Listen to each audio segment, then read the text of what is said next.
Saint ভিনসেন্টের নয়নাভিরাম নীল Atlantic পারে Ernst veil স্টেডিয়ামের এতটা কাছেই সমুদ্র যে মাঠের একদিকের দর্শকরা খেলার ফাঁকে চাইলেই উঁকি মারতে পারবেন নীল জলরাশির দিকে। আইসিসি যেন এই স্টেডিয়ামের কথা ভুলেই গেছে। এখানে সবশেষ যে আন্তর্জাতিক ম্যাচটি হয় সেটি ছিল একটি টেস্ট ম্যাচ।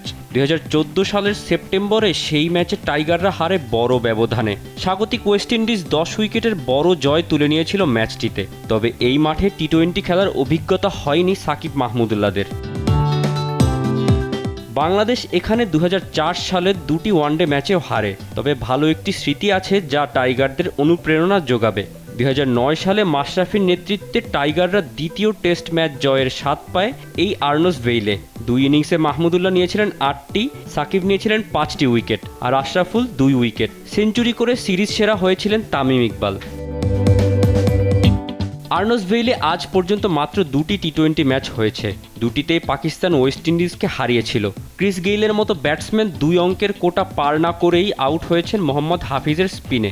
প্রথম ম্যাচে 2 ইনিংসে 2 দলের স্পিনাররা তুলে নিয়েছিলেন 8টি উইকেট আর দ্বিতীয় ম্যাচে 11টি উইকেট। 5 উইকেট নিয়ে সিরিজ সেরা হয়েছিলেন বাঁহাতি স্পিনার জুলফিকার বাবর।